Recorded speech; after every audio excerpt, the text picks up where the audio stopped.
So hello, everyone. Welcome to the House of European History's second online expert talk, Envisioning Europe series. This is entitled The Overseas Expansion, Colonial Others, and the Ideas, in parentheses, of Europe.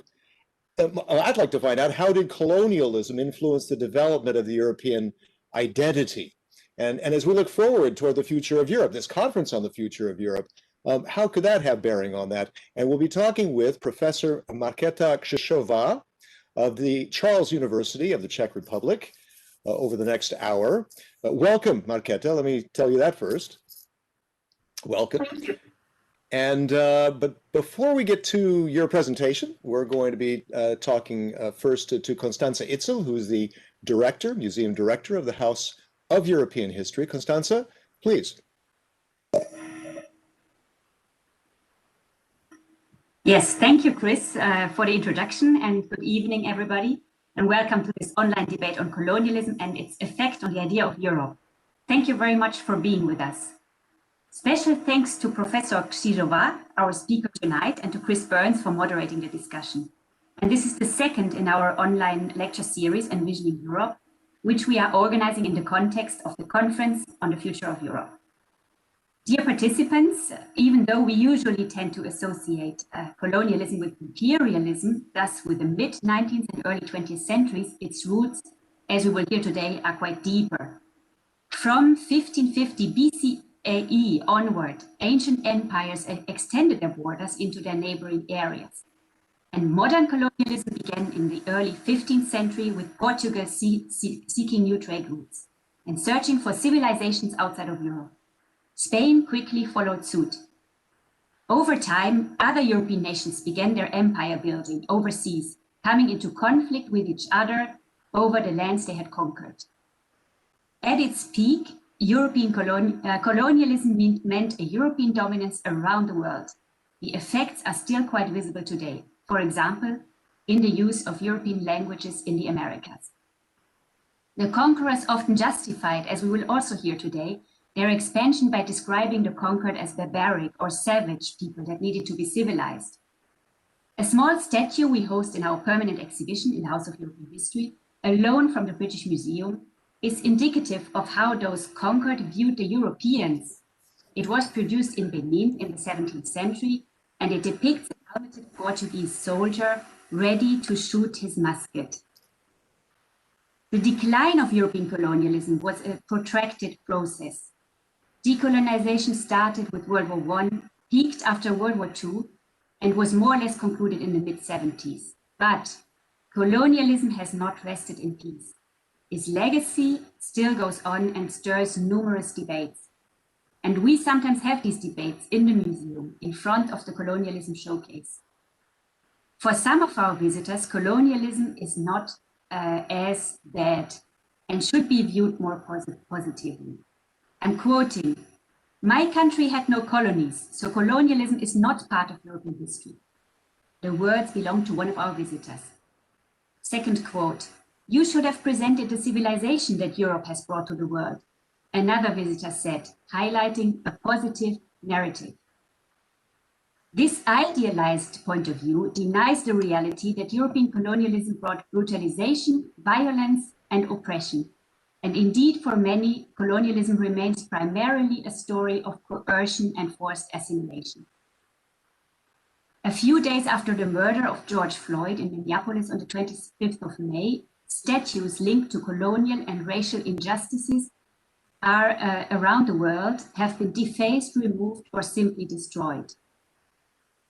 The protests around the world indicate, perhaps, that more of history's spotlight is gradually starting to fall on those oppressed during the colonial era, and also on those who still suffer from its consequences today.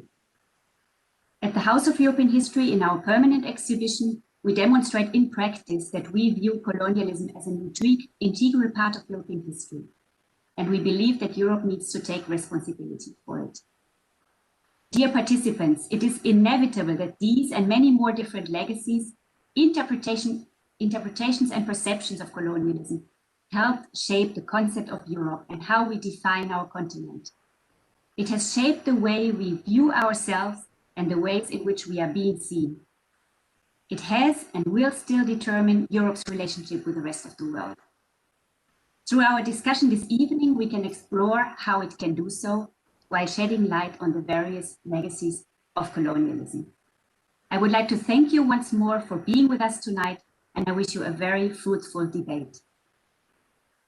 Well, thank you, Constanze. And by the way, we want to get everybody in on this discussion. If anybody has, you must already have questions about this and comments, and feel free to put them through the YouTube chat, and we'll get to as many of them as we can. And if you hear something interesting during this discussion, please send it out on the hashtag Envisioning Europe, hashtag Envisioning Europe. Let me give you a little bit more on Křížová. You're a professor of the Center for Ibero-American Studies, Vice Dean for International Relations, and the head of the Center for African Studies at Charles University. I got all that right, Markéta? Yeah. It's good. Okay. And your academic interest focuses on the history of overseas expansion, migrations, and cultural transfers. So you're definitely the person to talk to about this. And what I find interesting in some of the background that I saw that you provided us is the term Europe was rarely used before the 18th century. Think of that. That already was a big surprise. Let me pass it to you, and I can't wait to hear about this. Thank you so much. So can I share my screen? Please do. I still don't have the button yet. Now I can share my screen, and thank you so much. Okay, and yeah, perfect.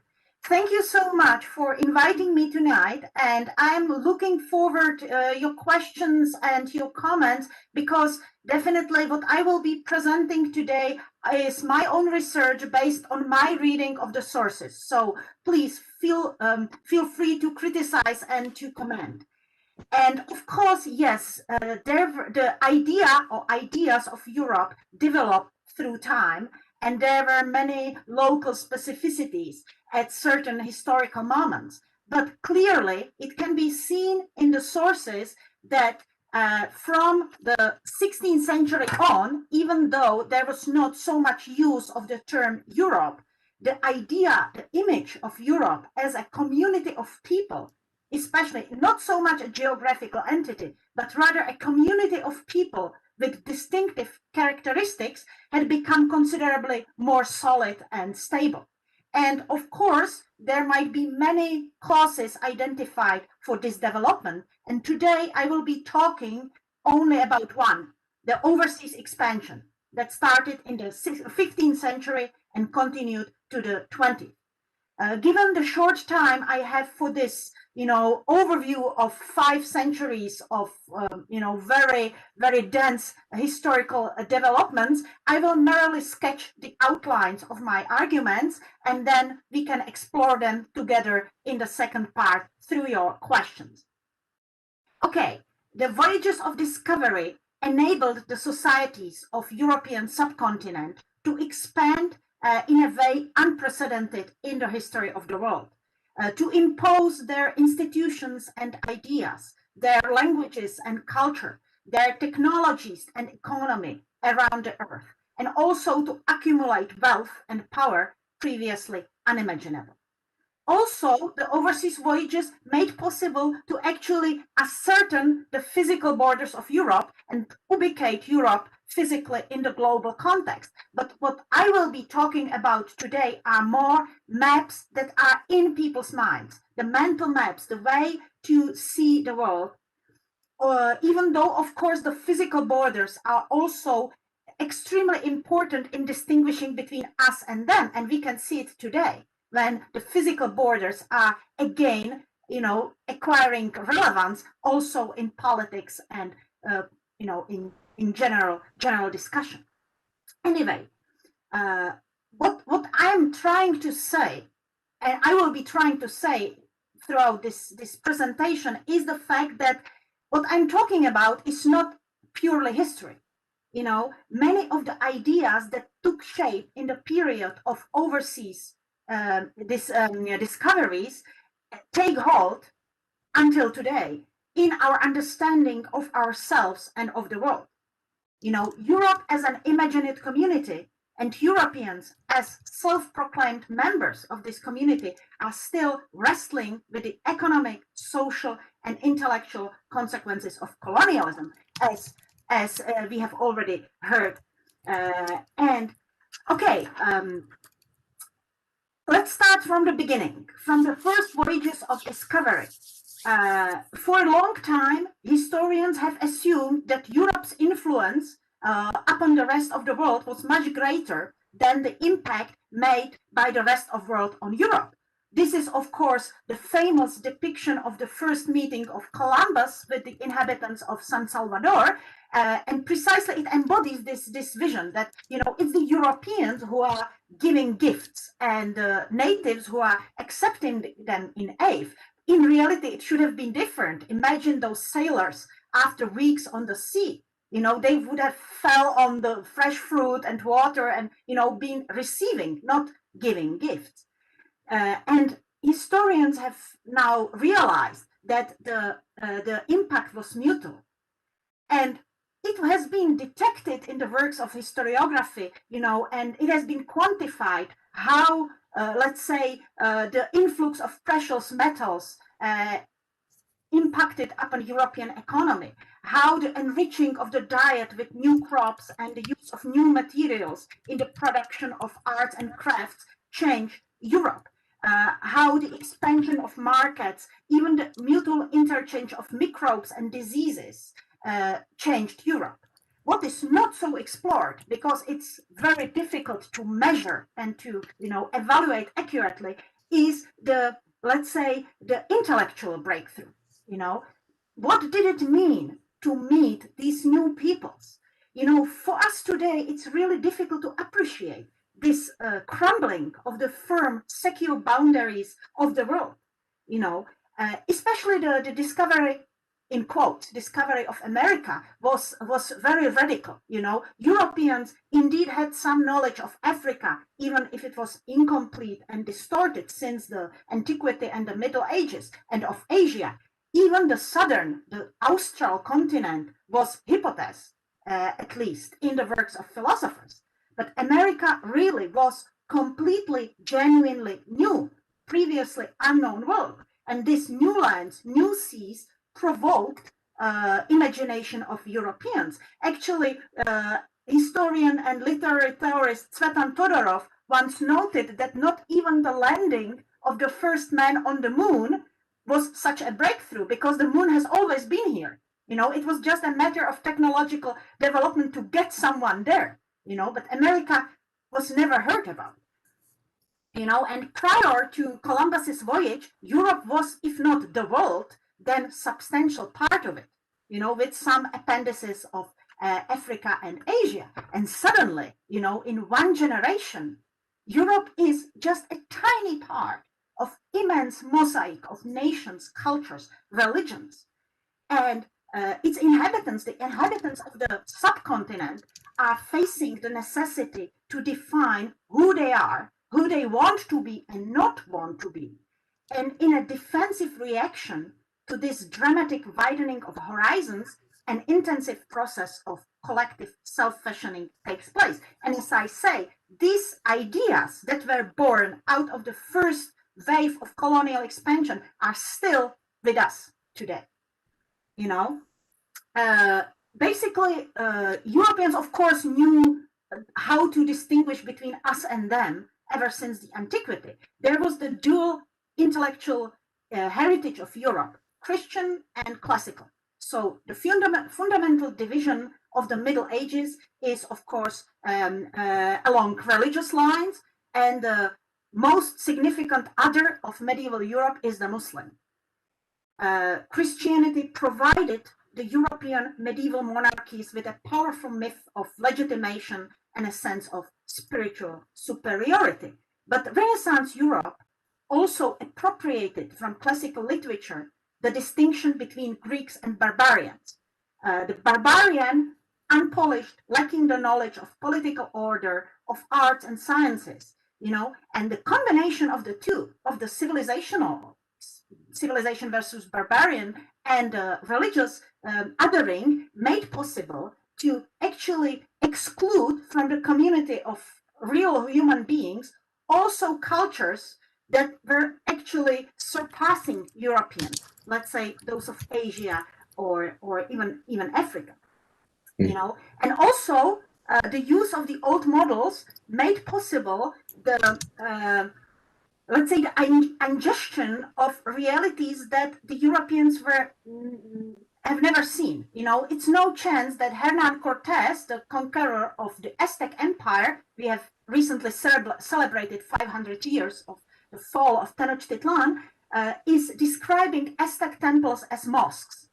Because on one hand, it makes possible to actually show his readers, you know, what they are about. And the second thing is, it immediately puts the Aztecs on, let's say, the proper scale. You know, they have mosques, they should not be treated as equals. And also the illustrators of the early voyages were making use of classical iconography.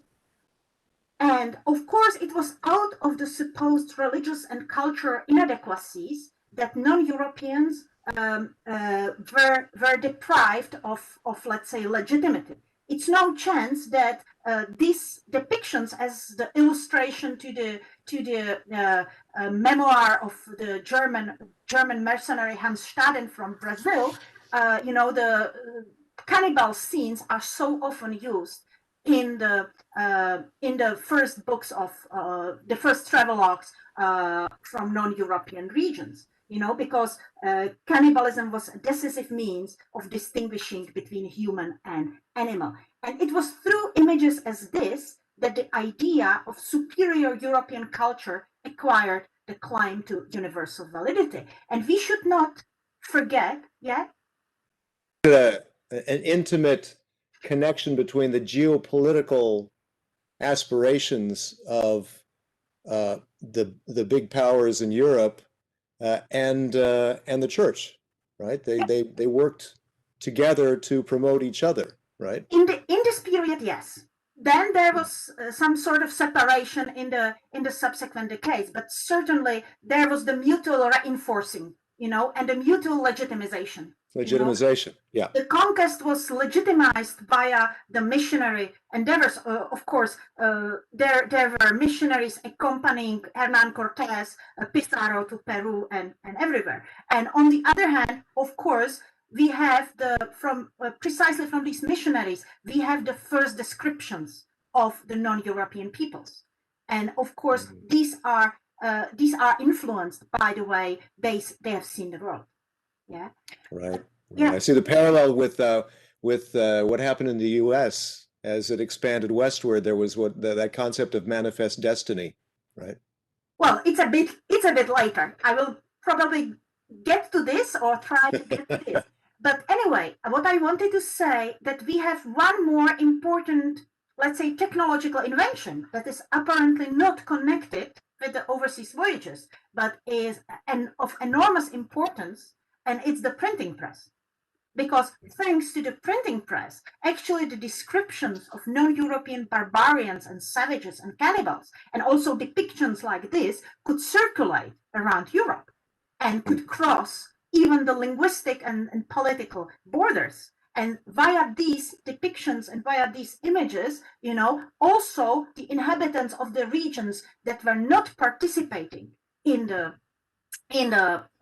overseas voyages as such could participate in this joint discourse of civilization. You know, this was very important. Anyway, not always there was the negative image. There could be also the, let's say, noble savage images, images of the golden age, you know, non-Europeans seen as children, primitively innocent before the fall, etc. But in no way this idealization altered the basic difference between us, European, and them, the savages, however noble they might seem. And mostly, you know, this noble savage was a contrast to one specific subgroup, court society. It was used, this image of noble savage was used to criticize the corruption of the court. this was one, Michel de Montaigne. You wanted to add something, Chris? No, go ahead. No, I'm just saying, oh, yes, right. Michel de Montaigne, in his famous essay on cannibals, actually compared the descriptions of ritual cannibalism to the barbarous torture of religious opponents in 16th century France, and he praised the primitive simplicity of the Brazilian natives. And what is also interesting is that Montaigne mentions these artificial devices, that is the notion of technological superiority. And this has become one of the important aspects of shared European identity. And again, it remains until today, the exaltation of technological progress. The new science and technology brought about by the Renaissance, the growth of the experimental method, the increased use of quantification as a scientific tool, all this was explicitly contrasted to the non-European ways of life. And indeed, the compass opened the way to successful overseas navigation, firearms and gunpowder and steel armor, made possible the conquest. So on the famous engraving of Amerigo Vespucci Awakening America, Amerigo is embodied as Europe is embodied by America, by man who is fully dressed and equipped with astrolabe, cross, and sword. The mutually reinforcing emblems of power, economic efficiency, wisdom, and piousness. Again, we have here religion, and then America, woman, passive, naked, surrounded by symbols of nature. And I have here one quote which is not important. I will leave the time for discussion. But what is important is that this engraving also brings to the fore another of the important aspects of the construction of European identity, the gendering of the others. Europe is male. The non-Europeans are actually feminized because the virility is associated with power, responsibility, purposefulness, while the non-Europeans are actually effeminate.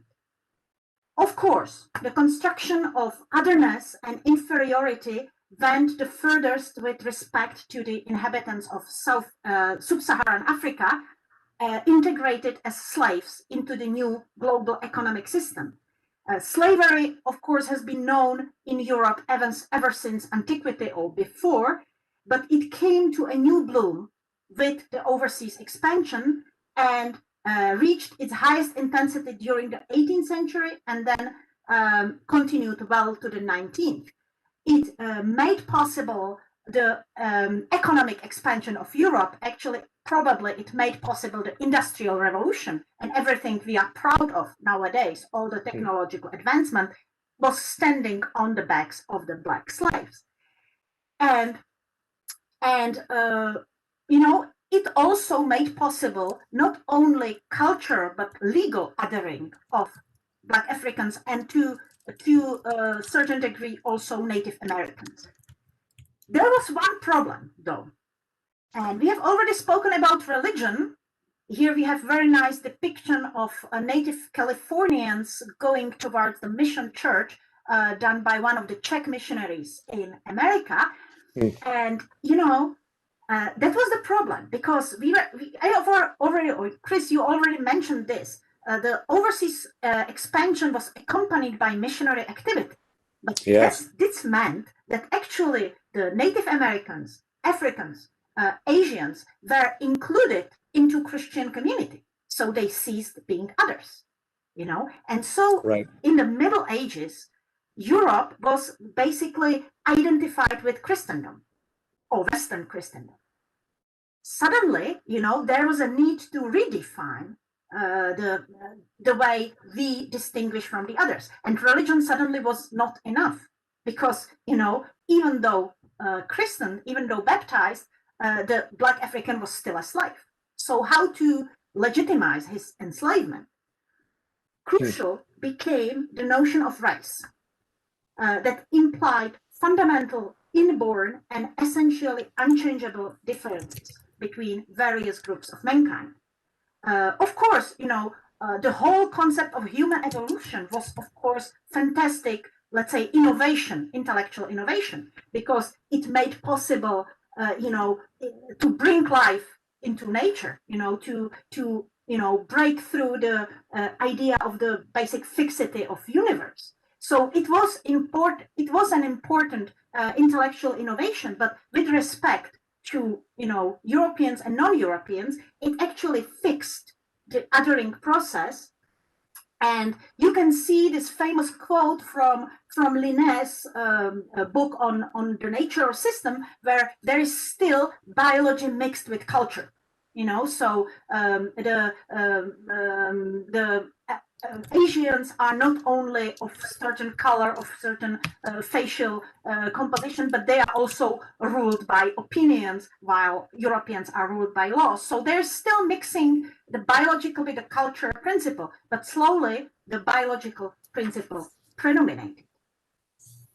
And interestingly enough, in the same period when this notion of the inborn differences in humankind is developed in the works of first nature historians, then philosophers, there is also another important intellectual innovation, the notion of freedom. Freedom for everyone, but only for everyone who belongs to a certain group, to proper humans. So, in spite of the rhetorics of universal rights of any human being, it applied just to some. And I would not discuss now that, for example, it applied only to male, members of European community. This Markéta, I mean, we're looking at this. This is like an outrageous description that, if anybody wrote this today, they would be ostracized.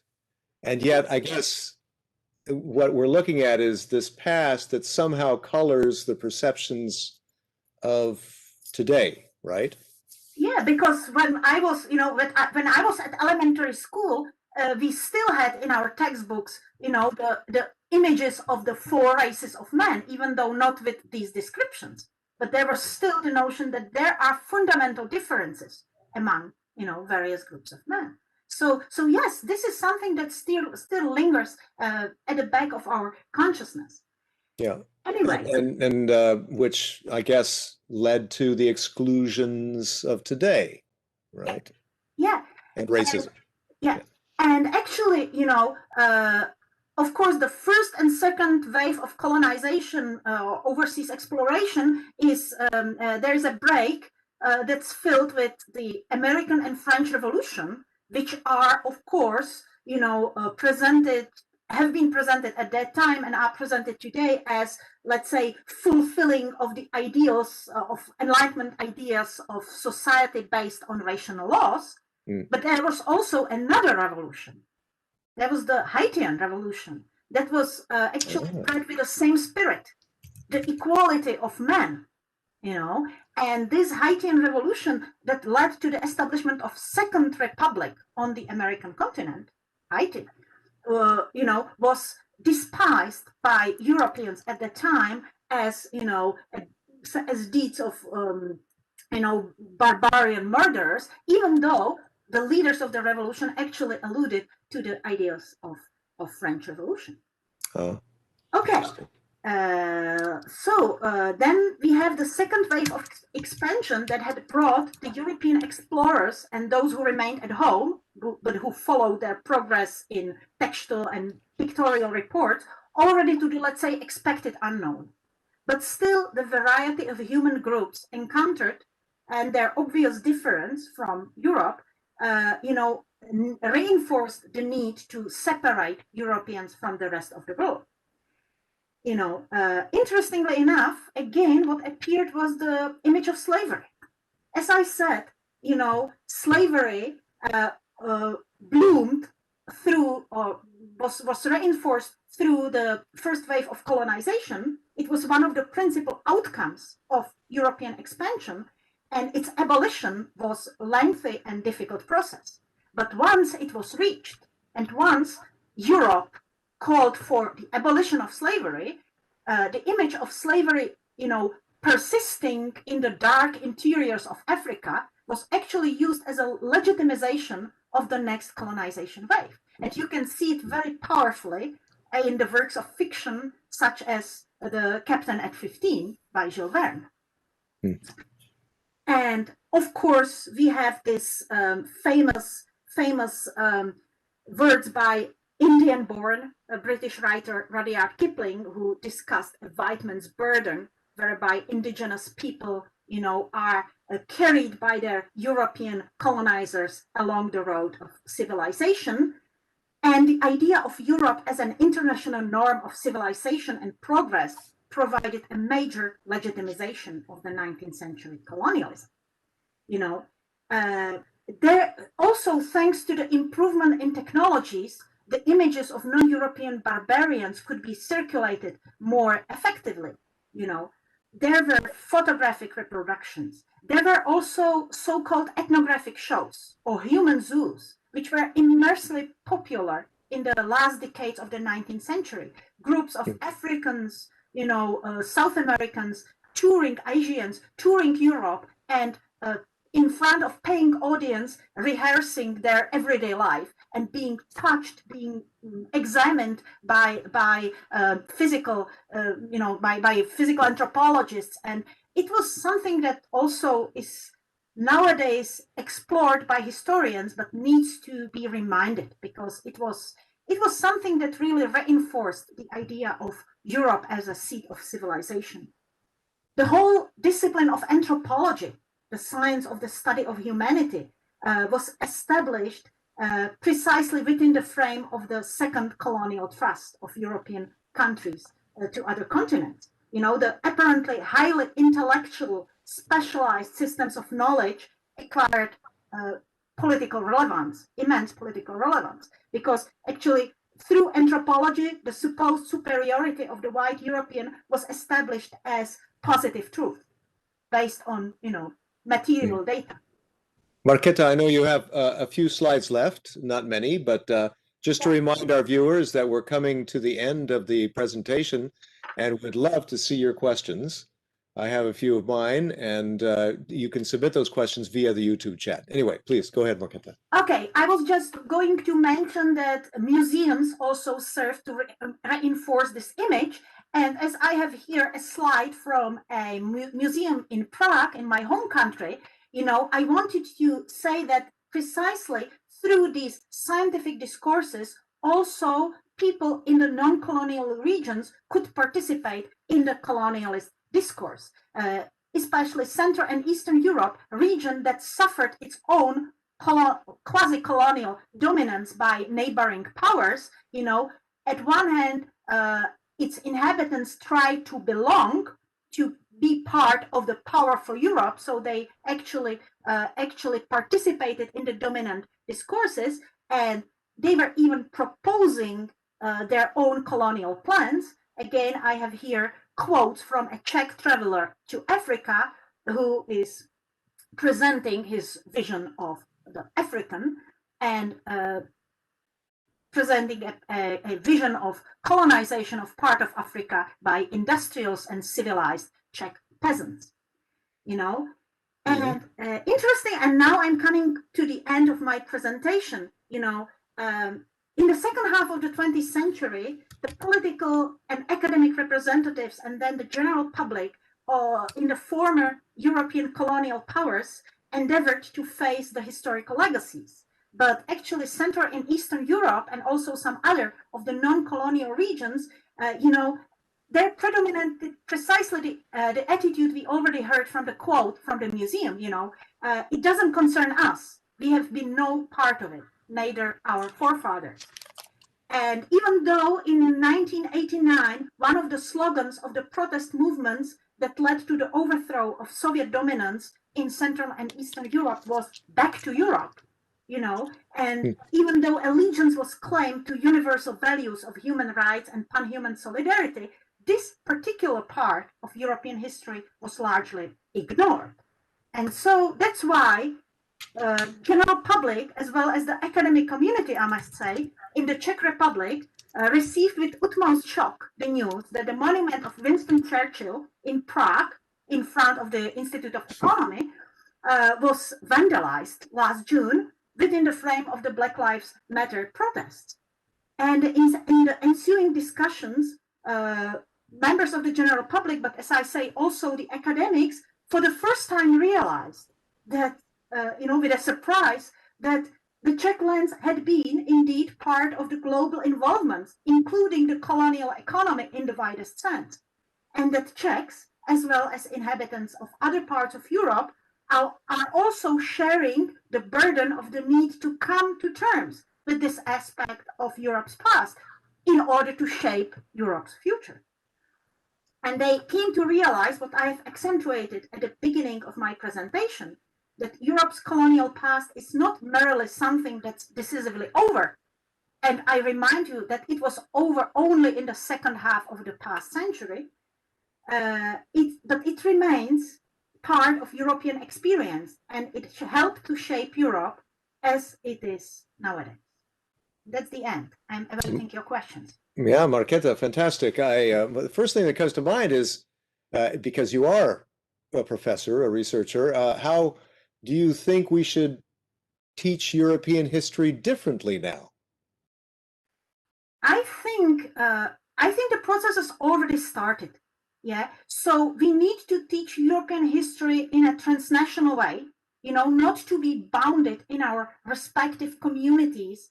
We need to include the experience. We need to, and it should not be just a token presence, like adding one chapter to a history book, on the, let's say, presence of Africans in European culture, because there has been, ever since the 16th century. But we need to rework the whole concept, rework the idea that Europe was the principal instigator. The overseas voyages started from European ports.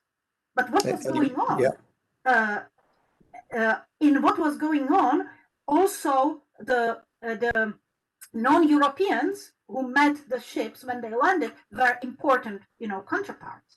Right. And you said that this is already underway. And in fact, I mean, we see this in some museums. I know the African Museum outside of Brussels here has redone itself. It was a complete remake, taking into consideration a different look at it, kind of how you're looking at how you just portrayed now, the colonial aspect, that it was a bit more of a sober and realistic look at the history, at Belgium's African history. I want to note that we're joined by viewers from Liège, Belgium, and Johns Hopkins University in the US, and points in between. And we have a comment from Pilar via the YouTube chat, so feel free to send in more comments and questions.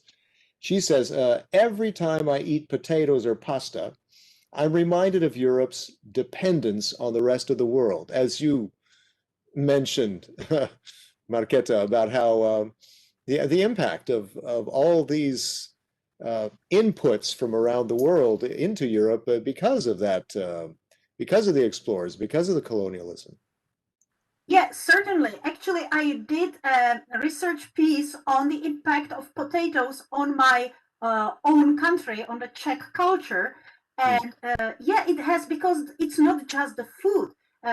Potatoes had immense importance in industry, as a material for various produce. So that's what I was mentioning. It was this whole industrial revolution coming into existence thanks to the contact with the overseas. The whole economic system, the insurance banking system, and also the intellectual impact, the need to come to terms with these new realities, to survive in unused climates and so on.